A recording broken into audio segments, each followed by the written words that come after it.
Welcome to Minutes with Mango, Life in Motion. I'm your host, Johnny Mango. This is the place where we inquire about lifestyle, culture, and careers. Weekly, we meet with new guests that make a contribution of their insightful stories about their careers and how those careers impact their lifestyle and culture. Hello, everybody. This is Johnny, and welcome to Minutes with Mango. I'm sure all of you at one time or another have had to make very difficult decisions, be it personal, business. Today our guest is, I'm really excited to have him because he wrote a book called The Sacrifice Paradox. I want to welcome David Kalinowski to the program. Hello, David. Hi, Johnny. Thanks for having me. Hey, great to have you. David, can you give us a little bit about your background before we dive into your book and how you came about to do what you're doing? Yeah, I'd be happy to. So I've spent about 70,000 hours of my life now, so 35 years or so in the strategic intelligence world. My organization, Proactive Worldwide, helps typically Fortune 500 organizations to gain and maintain an advantage by better understanding the external landscape, whether it's competitors, suppliers, customers. And so from a professional side, I've had the chance to interact with leaders across a wide variety of different organizations, from pharmaceuticals to consumer industrial goods to technology firms. On the personal side, I have an amazing wife who's a kindergarten teacher. Is both of our second round at marriage here. We dated for 12 years before we decided to take that dive in the second time around in life. But it's been 3 fantastic years. I have 3 adult children. She has 2 adult children, and we've got a great blended family. And Nice. I enjoy doing the things like shooting pool and gambling and going to movies to release some of the stress. But, the idea with the sacrifice paradox, started a few years back and finally came to fruition with the publication last year. So tell us, why don't we just start off with, can you describe the sacrifice paradox for us? What by that term? What do you mean by that? Yeah, I love it. The subtitle of the book is, how to navigate life's choices and trade-offs. And the idea, Johnny, for the sacrifice paradox, really, it didn't come from theory, as a lot of books sometimes do. This was, lived tension for decades. And it really started, when I started noticing a different pattern in my own life and, high performers around me. And, as you can appreciate, when you're building a business, you're willing to sacrifice for growth. That really wasn't the issue. The issue became, we were sacrificing automatically at a certain point without, fully examining what we were trading away along the way. And so the idea and the concept is around that success isn't about, how much you do. We're trained to believe, more hustle, more money, more doing, right? And to me, it's about what you're willing to give up and whether or not you're doing it intentionally, And so back in 95, I had worked with a boutique consulting firm for 5 years and had lost my job because ownership brought in some other leaders who wanted to bring in their own buddies in. And that was a month after my first son was born. So it forced me to confront, a sacrifice in a very real way, So I started with another coworker in building our firm, but that meant risking security instead of going out and finding another job. It meant really, long sessions of intensity, giving up things from family, right, that we've all have had to do. Sure. And then when my dad passed away suddenly at 88 years old, former Marine, in 2019, that made me really reflect on his life and the sacrifices he made, for our family without complaint. And so I started taking a deeper look at myself and why I chose what I did. And so this concept started to crystallize a bit more. And so I started writing down what I thought was going to be some short, reflections. It turned into a 6-year journey for me, talking with people at conferences and at airports and at trade shows and at social gatherings about what they have given up in life, and realized I wasn't alone. And so I was able to turn that story into this idea that, Stephen Covey talks about sacrifice being, giving up something good for something better. Right. And, but the paradox part is the notion that, it's hard to give up something that's already giving you value, thinking that you're going to get something of greater value, right? Right. But you do through growth and fulfillment and peace, that comes out of that. Right. I think what, I'm curious your perspective on impacting, how that impacts our lives. But the one thing I can think of is, gee, and you kind of described it too. I got my life going, I'm doing this, but I want to make a change, whatever that change is. And it's the unknown. Yeah. Will I really benefit from this in the way that I think, or will I not? I mean, I would think that's part of the paradox. 100%. I think, every meaningful yes requires a no, right? And the Yeah. paradox um, is that we think success demands more accumulation, like more activity, more commitments, and you don't know what's going to come from the choices that you make often. But I think the impacts, your question about how does it impact lives, is a really good question. It impacts lives a little bit more in a subtle way, right? Ruin our lives with bad intentions, right? But we can certainly have trade-offs that we never examined or never thought about. Right. And I think that as careers grow, anybody out there listening who's kind of grown up the channel, so to speak, or up the ladder, right? Careers grow, your titles improve, income raises. Meanwhile, you do have these invisible impacts. Relationships might thin out, health might get postponed. And what I found over the years and talking to people, Johnny, was that the most kind of dangerous sacrifices aren't the dramatic ones, right? Right. Starting my company, 31 years ago, yeah, taking a risk, bold moves, that wasn't the hard part, right? You debate yourself on that, you own that decision. It's the one more email. I'm going to skip this workout. Let's reschedule getting together. I'll call you next week. Like, nothing dramatic. Those things over time start to reshape who you are. Yeah. And the danger becomes accidental sacrifice, and in my book, I talk about 3 kinds of sacrifice: unconscious, misguided, and intentional. And we have to get to making more intentional sacrifices that align with our sense of purpose, because then they don't feel so much like a sacrifice. Well, yeah. I mean, I can really relate to what you're saying. I had kids late in life, and I ended up the last year that I had my company, and it's many years ago, because I completely changed my life from the corporate side. And but the last year of my life, I did a lot of travel in my career, and after I had kids, anything under about 1,500 miles, I would do on a day trip. I get on the earliest flight in the morning and get home on the latest flight that night to be home for my children. And from that experience, I said, I have choices to make, and I know what choices I know what the choice is. I'm going to give up my career for my kids, and I did that. And it's been it's been a wild ride, but it's been fruitful. I got to tell you that it's been And great. I applaud you for the courage for that, because I have 101 stories in the book, and they're all 2-page stories with a quick Yeah, reflection question, at the end. But it addresses everything from business executives to athletes to homemakers to students to sure. teachers, all of us that have artists who have sacrifices. And what you just described, I have ran into people that made the trade-off of saying, no, we are going to take the promotion, move everybody, uproot family, and Yeah, go across country and get the more money and get the prestige. But yeah, kids, you're going to have to use your friends and start over. And wife yeah, or husband, you need to get a new hobby or new employment and whatever. And sometimes they make those decisions and it works out and it's the right decision at that stage of their life.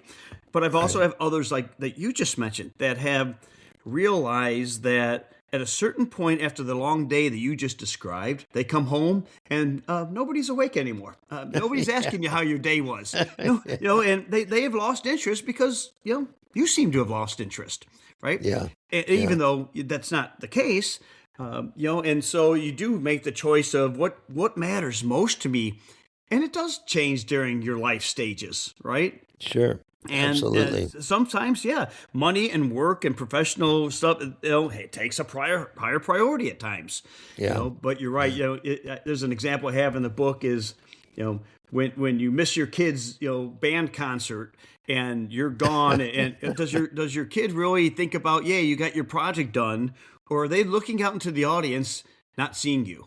Yeah. That's what they remember. Yeah, and I can really relate to that. I went to my one kid was in marching band for 4 years in high school. I did every one of them, and Yeah. Yeah. just but and that's the choice I made. I mean, I knew I was going to do that, but anyway, in the process of making decisions, why do we struggle? Because I told you about a big Mm. decision that I made, and it wasn't an easy decision, and it took quite a while to come to the finality of that decision. But what is it about making peace with what we decide to give up? How do we struggle with that? Or Great what have you learned question. from that? Great question. I think we struggle to make peace, Johnny, with what we gave up because a lot of times we didn't fully understand what we were trading in the first place. Right. I think there's reasons in my life building the company, pushing through growth, chasing momentum, right, where I was clear on what I wanted professionally, but I wasn't always equally clear on the why. And Yeah, when you have purpose, like my purpose is to make a positive difference in other people's lives, right? But when your purpose isn't clear, then every no starts to feel almost arbitrary, and the right, sacrifice then feels really heavy because it doesn't feel anchored to something deeper, right? right. I think other times the struggle comes later. You achieve, you climb, and on paper it all works. And then you have that moment to really think, was it worth it? Right, And right. that's not regret about hard work. It's just misalignment, right? Maybe you underestimated the emotional costs Yeah, that's involved, and I think those are some of the reasons we struggle with having peace. It's interesting as you asked that. My mind also went to the road that we didn't take. It never disappoints you, right? Because yeah, when you reflect about the what if or oh man, what if I done that? It's always you live in an imperfection, right? You have more balance, you have more peace, you have fewer trade-offs, and you're comparing it to the lived reality versus this fantasy. And you don't think yeah. about the downsides and what if I only done this? Well, you would have had a bunch of struggles with that too. We don't talk about that part. So I guess I learned over time that peace doesn't come from getting everything. Right? It comes from knowing why you're giving something up, and you're not going to eliminate the trade-offs no matter what, but you can eliminate the regret of Yeah. choosing them consciously. In the decision that I explained to you, I don't think I ever, I mean, I questioned it at different times, obviously, but I don't think I ever really had a deep regret. Yeah, I Um, think we romanticize sometimes, right, about the roads we didn't take. yeah, yeah, But I'm one, I guess. Once I make a decision, I get behind it. At that point, I deal with the consequences or the benefits from it, right? And you yeah, adjust, you pivot along the way. But if you find yourself second guessing, sometimes it's good, right? Sometimes you yeah, realize you did make the wrong choice. yeah. Oh, yeah, sure, absolutely. And then I've made some, I admit I've made some bad choices in my life, but I'm not going to talk about those. Yeah, but Well, sometimes they are healthy to talk about because it does yeah, help you prevent from doing that in the next right, choice. right, right. So let's talk about emotional costs for a minute, especially with Okay. people with high achievers, because I've Yeah. heard that high achievers. I've worked with some very high achievers in my career over the years, and some extremely wealthy people, and sometimes I wonder if they don't want to share everything that they struggle with. And have you done any work on that about the cost of success for high achievers that they I, rarely you know, talk I, about? it's such an important topic, and you said it well there about people don't want to necessarily raise it because they want to have a certain image or they want to have a Yeah, certain prestige or whatever. They mask what's really happening, and the way I phrase that is, after talking with so many people the last several years on these topics, is we celebrate success publicly, right? But we process its costs privately, and I think one of the emotional costs is high achievers I think don't talk about is loneliness, right? I yeah, think that the higher you climb, the fewer peers you have that you can confide in, that will understand what you're going through. You carry more weight. People look to you, for certainty. I know they have in me leading our company, even through the financial collapse in 2008 and 9 and Yeah. recession in 2012 and COVID, right? It's like you might not be fully certain yourself, and that can feel isolated, right? Um, and then there's of course the pressure of always being on as a high achiever, right? When you lead a company or a team or even a family, right? Right. As you know, your responsibilities doesn't shut off, and Yeah. you're sitting at dinner and part of your brain's still calculating and solving and anticipating, and that mental load then becomes normal, but it's also dangerous, you know? Yeah. I've found that especially entrepreneurs, even in small businesses, uh, struggle with a certain loneliness. Who can they turn to process whatever they're working on? I once had a Yeah. I, Well, I of went course. I, Yeah. I Yeah. once had a coaching client who uh, called me and he says, John, he says, Johnny, I don't know what to do. I said, what's the matter? He says, I don't trust my lawyer. I said, well, get another one. And he said, well, it's not that easy. And, how do you think I ought to handle it? And, we went through the whole process, what the issues are and all that. But that, to me, that was a kind of a sign of loneliness that Yeah. here's this guy, he's got his business, does extremely well, but he's, kind of out there on a limb to be able to talk to somebody and process something. Yeah, no, that's why I'm glad then we're aligned there. I mean, that's why that's the first thing that came to my mind when you talked about that, because the higher you go, really, the fewer people, you can be fully honest with about what's Right. going on, right? And so we talked about loneliness. We talked about always, feeling the need to be on. I think another emotional, cost, as you phrased it, is guilt, right? I mean, I certainly have had moments where growth in our business was very real, super exciting. But at the same time, I was also aware what I was missing at home. I was, Yeah. now I make such a conscious effort of contacting my friends from high school, or the close ones that I'm really connected with, and certainly my fraternity brothers in college, right? Yeah. And my wife will even acknowledge that. She'd be like, I admire how much you make a point to stay in contact. I said, yeah, because there was a stretch in my time I didn't, right? And, Yeah. and it didn't feel good. It started to change who I was. But then you start to rationalize it, you justify that behavior, and sometimes you don't think about how you got fractures internally, right? If your Right. marriage is constrained, your friendships thin out, anxiety becomes viewed as competence, or exhaustion disguises itself as ambition, right? Yeah. People see the external, right? They see the visible achievement, and but they don't see always what it took to get there, because it is, you hide it, you mask it, or you just don't talk about it, right? Yeah. I think, I think of professional athletes and what they have to go Oh, through wow. to be able to do what they do that no one really pays that much attention to.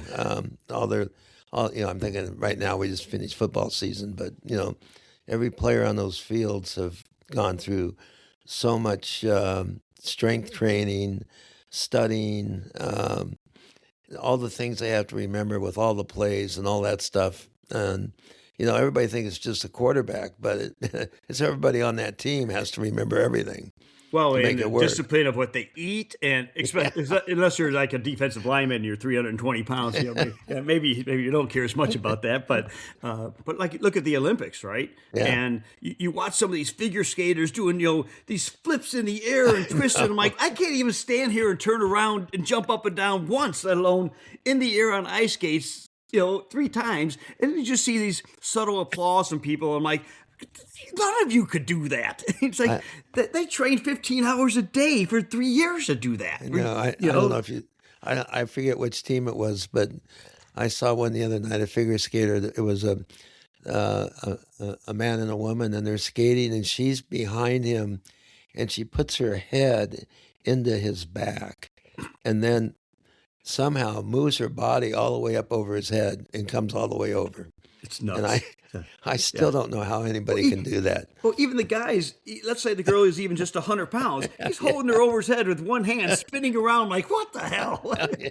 But Anyway, yeah, well, you're right. That doesn't just happen, right? They have right. had to give up a ton, but they determined it was worth it to them because they wanted to be an Olympian and they Right. knew what it was going to take. Yeah.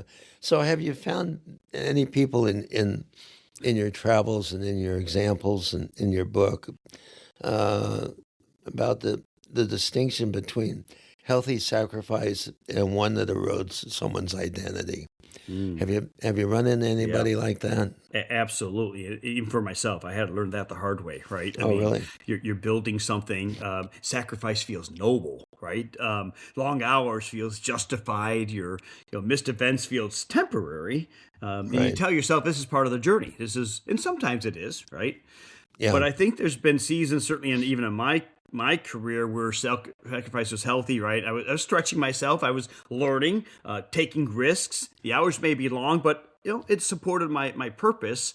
I was becoming stronger. I was becoming more disciplined, more capable. Right, but I think that sometimes, yeah, I've ran into people where it's been the opposite, right? Where they had moments where they had to really pause and ask that harder question around, is this working? Do I Yeah. like who I'm turning into?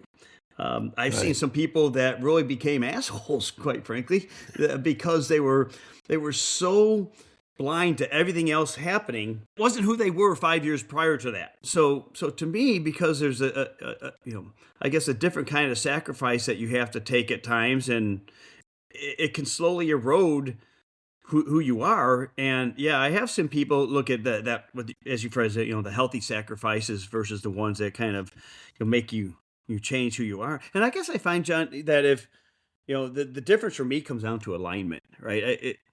A healthy sacrifice moves you towards your core values, and it strengthens your character, it expands Yeah. your future, right? An eroding sacrifice to me requires you to start to become someone that you don't even fully respect, right? Right. It just deviates from who you are. It shrinks your relationships. It minimizes your integrity, and so I started asking myself a few years ago, and maybe this will be interesting for your listeners here. If what I'm doing right now continues for the next 5 years, who will I become? Right? Not what will I earn and not what will I achieve, but who will I become? And Right. am I going to admire that version of myself, or is it going to weaken who I am? One of the examples, not a specific example, but I think a lot of people with marriages that go bad, uh, have that sense of I got married and it didn't work out. I don't know if I want to do that again. Yeah. Idea. I seem to run into a lot of people like that, or I have run into people like that over the years where they really have been like, because I made one choice, I don't want to make a similar choice, and therefore I'm just gonna be single. Yeah, as I shared in my opening Yeah. description here, I was married 14 years. I have really nothing bad to say about the person. Just it didn't work out Right. from a long term. Just there were differences that just were there, and it's something I had initiated to separate. And knowing though, I'll make myself really vulnerable here to you, and that is one of the biggest personal sacrifices in my life was knowing by making that decision to end the marriage, I would be spending less time with my kids. Yeah. It just happens. And so, but here's the strange part is it actually then made me a better dad because the time I did have with them on Tuesdays and Thursdays and every other weekend type of Yeah. stuff, I was not then working all the time. There's some days I had to, but I was with them, right? Yeah. And because Yeah. even when we were all a family unit, I was still off in my office working, and Right. so that trade-off became important. But you're right. Then I met this other great lady. We dated for 12 years before we decided to get married because she had been down that path before as well. So I was like, okay, maybe this will work. I, you know. I have I have a son who just got engaged. He's been with the same woman for 7 years, and I said, "When you get married?" He says, "Well, we need to take our time, Dad." Yeah. As long as she's on board with that, that's great. Yeah, as long whatever works for you. Well, let's to wrap this up. Someone help us with someone who's facing a major decision right now. What can help them make it more intentional? Hmm. What can help somebody make a more intentional choice? Yeah, I know for when I'm facing a major decision, I keep asking, like, not just is this a good opportunity? I ask, what's it going to cost me, right? Right. In my book, I have a framework I call the sacrifice framework, and it's a 2 by 2 matrix. And one of the axes is impact on yourself, the other is impact on others, and the top right corner, if you think about a 2 by 2 here, if I'm going to sacrifice something that's going to benefit me and going to benefit you, then make the sacrifice, right? Right. The Right. lower left, if it's not going to help me or help you, then don't do it. But most of us live in the gray zones, right? That what I sacrifice might help me, but not you, Johnny, or it might Yeah. help you, but not me. Those gray zones, then we have to think about the benefits and the consequences, because every meaningful decision costs something. The first thing I would suggest is, to name the trade off clearly, Right. not vaguely. I don't think people do that. What am I gaining? And specifically, what am I giving up? Is it time? Is it stability, presence, health? Right. If you don't name it, you can't own it, right? And, Right. and then I draw that line between, okay, my comfort, ego, the short-term validation, versus the long-term impact I might face, bad or good, that comes with that choice, right? Yeah. And then I think about, again, going back to your question, facing major decision, how do I make the intentional choice? Thinking about, okay, 3 to 5 years from now, then, what future version will thank me for making that decision? And because Yeah. every decision has a trade-off, right? And the question isn't whether you sacrifice, it's whether or not you do it on purpose. I saw something about you regarding strategy, um, Yeah. and the importance in developing strategy of having the right inputs to make the strategic decision. You want to talk about that for a minute? Yeah, it's interesting because people get their sources of knowledge from all over the place, whether it's parents, teachers, your priest, whatever it might be, Right. read, on their own, and the inputs that you get can be very biased in certain points of view, and so I think it's good to verify and validate that you do get kind of a 360 perspective, not just find the things that will give you the answers you want to support what you want to do, right? Yeah. Trying to look for that overall kind of resounding holistic view. And Michael Porter, who is a Harvard business professor, author of Competitive Strategy and several other books, but he talks about in business, right, which I find also certainly applies to regular life, is part of strategy involves knowing what to say no to, right? Yeah. And I think so many folks, Johnny, especially right now, I see the younger generation feeling they have to say yes to everything, all the extracurriculars, all the AP courses, all these other things.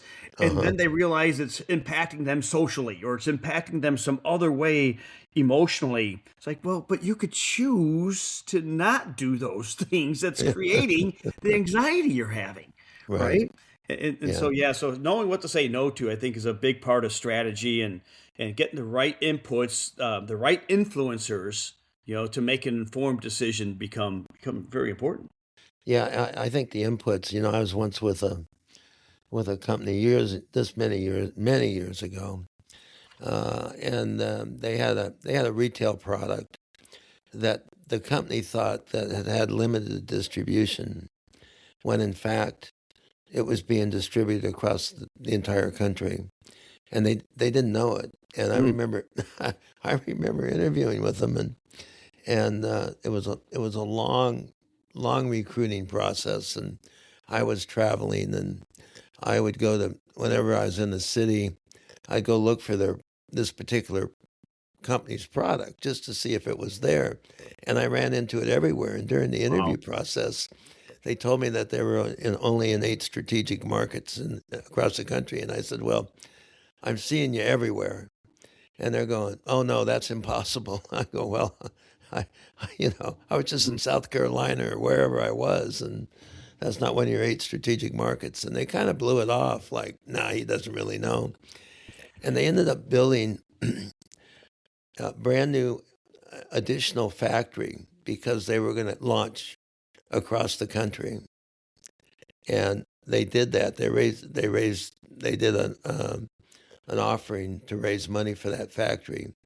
They built that factory, and then they couldn't understand why their business didn't go up as Wow. they expanded because they were already expanding. That's a true story. That You, really you happened. you talk about, I believe it. I mean, you talk about blind spots inside of an organization, Yeah, that they don't understand the distribution channels that are in there, even if they're not driving it, that right. exist already. And so they invest in a new facility, and then they don't have the capacity to fill it or the demand for it. And yeah, it's really, It, really interesting. I see that kind of stuff quite a bit actually, where companies don't do enough, self-assessment of their own business. And yeah, so, yeah, that's a great story you share there. yeah. I did have a guest on last year who she specialized in for companies to go out and interview consumers of the company's product. And she indicated to me that on about an 80 to 90% basis, the company she's done this for, and it's been a whole bunch of them over the years, are completely disconnected from how the consumer perceives their product. Mm. Yeah, we do a lot of voice of customer work, all B2B really, but Yeah, to understand that sentiment and unmet needs and the yeah. perceptions, and it's very eye opening for our clients. They launch something with one intention, realize it's not what it's being perceived as, and so, Isn't that amazing? yeah. It's amazing to me. But Well, thank goodness it happens because I'm entering my 31st year of business, with our staff. So, but if I so may, I'd like to leave your audience with one thought here. yeah, what's that? I would like to challenge everybody that is listening to take an inventory of your own sacrifices, right? Ask yourself the following questions. One, what am I already giving up without realizing it? Two, are these the right things to sacrifice? And three, what should I intentionally let go of to create space for what truly matters? In Yeah, your life right now, because folks, your success, your happiness, it's not going to be defined by how much you add to your life, but I believe by how strategically you subtract. interesting about clarity. Absolutely. In fact, Dr. Marshall Goldsmith, I don't know if you know that name or not, but No. New York Times bestsellers. One of his most popular books is "What Got You Here Won't Get You There." He actually endorsed my book and on the back cover of it as well. And you're right, talking about clarity and talking about just modernizing how we look at sacrifices. Because I'm not talking about killing an animal to please your deity, right? Right, right. That's not the kind of sacrifice I'm talking No. about here. But we don't. We even as adults, we don't reflect enough about the trade-offs we're making, short and long term, how it's going to affect other people in our lives, and if it is going to affect other people like our family, are we having the conversations with those folks about, listen, this is why I need to be on the road for the next 3 weeks. You like our Right. house? Do you like to be able to make trips to Disney? Do you Yeah. like to be able to, do X, Y, and Z? Well, here's what it takes. If you don't Yeah. want those things, fantastic. I'll get a job making half the money, but now we could take the kids out of private school, and we can forget about exotic vacations and no more spa treatments, for you, Yeah. and Yeah. and so on, right? So Yeah. when you talk with them, then they understand more about what that translates to and how it affects them. So, David, how does somebody find your book? They could go to Amazon and find it, or if they go to thesacrificeparadox.com, there's Okay. overview of the book there, and there's links to Amazon and to Apple and other places that will take you to be able to get the book there. It's available in Kindle form and Okay. soft copy, and soon to be as an audio book as well. But when we launched it last year, it climbed to number 2 in 4 or 5 different categories on Amazon. Oh, So it was really encouraging because it told me that this is resonating with people. that's fantastic. Well, very good. I really appreciate you taking the time to share with us. I mean, I think this is a very important topic for people, and it's one that I feel is overlooked by many.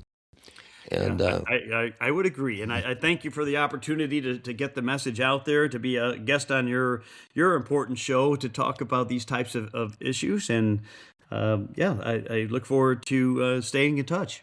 All right. Well, David, thank you so much. David Kalinowski, and it's the clean Yeah, this the up. sacrifice paradox. The sacrifice paradox. You have been listening to Minutes with Mango, Life in Motion. Subscribe to hear a new and unique guest each week as they comment on their life's journey and share experiences with lifestyle, culture, and career.